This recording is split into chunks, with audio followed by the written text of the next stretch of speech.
This story is from my time in a hostel in Malaysia back in 2015. It was a duplex apartment on the 16th floor. The first floor had two bedrooms, a bathroom, a kitchen, a living area, and a dining room. At the end of the hall, there was a large balcony with glass doors. Upstairs, there were three bedrooms. My room was connected to a bathroom that also linked to another room. I won't mention the name of the hostel, but if you're familiar with this place, you'll know exactly where it is. It was located near Bukit Jalil Stadium, and the building was labeled A2. When I first moved into the apartment, it felt really big, but strangely empty and eerie. I thought it was just homesickness and figured everything would get better with time. My roommate talked to me for a bit, helped me with groceries, and then told me she was going to stay with a friend for a few days. She didn't return for 5 days. That night, I got hungry and thought about going to the kitchen, but then I heard voices coming from there. I decided not to go and went back to sleep. Around 1 a.m., I woke up to the sound of footsteps from the corridor outside my apartment. I felt scared, prayed, and tried to fall asleep again. The next day, one of my housemates came to see me. In casual conversation, she told me that the girl in the room across from mine had gone on vacation since it was semester break. I was surprised because I had heard sounds from the floor below at night.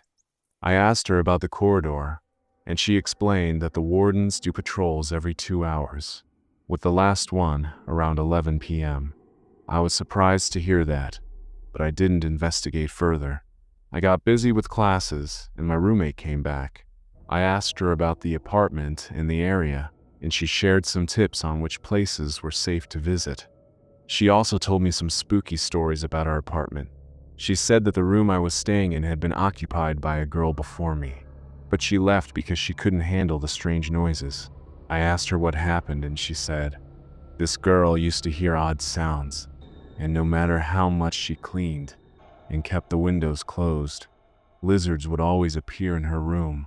There was a lizard that stayed on the wall beside her bed. She also saw a woman in old clothes near the bathroom door.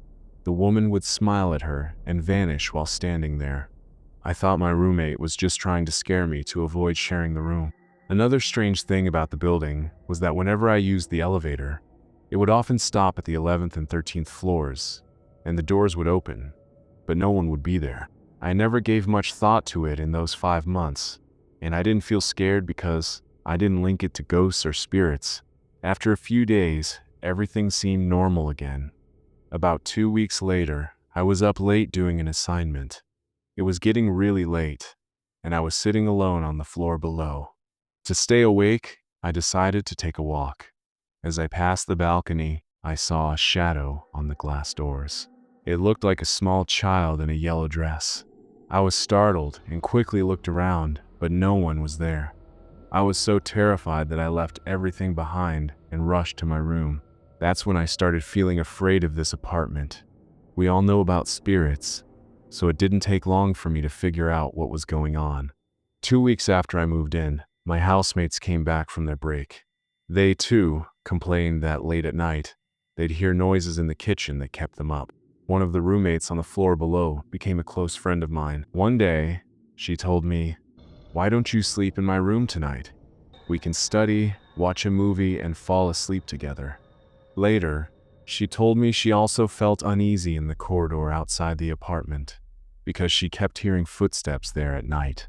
One day, the bathroom door on the floor below was locked, and we could hear the sound of a shower. My housemate asked who was using the bathroom, and I replied, "I don't know. Someone's been in there for half an hour." She knocked angrily and said, "Hurry up. I need to use it." After knocking several times and getting no answer, she unlocked the door and opened it. She called me over and said, "Come here quickly." I went over to see, and we noticed that the bathroom lights were on, but the bathroom was completely dry. This scared her badly. I already had an idea of what might be going on, so I told her, "Get away from here," and closed the door. These strange occurrences made my friend leave the apartment. Things kept getting worse. I'd feel like someone was walking around in my room. especially at night when I was asleep. I often stayed alone since my roommate wasn't around much. I'd think it was her coming back, but the footsteps would continue for a long time. I'd also hear sounds, like coins falling, clear and distinct. The sound would stop only when I fully woke up. When I turned on the flashlight on my phone to see what had fallen, there was never anything there.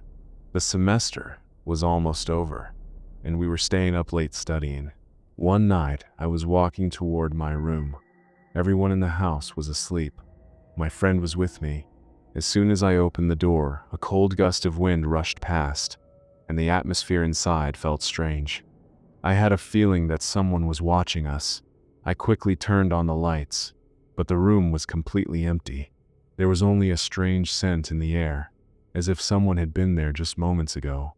That night, I couldn't sleep.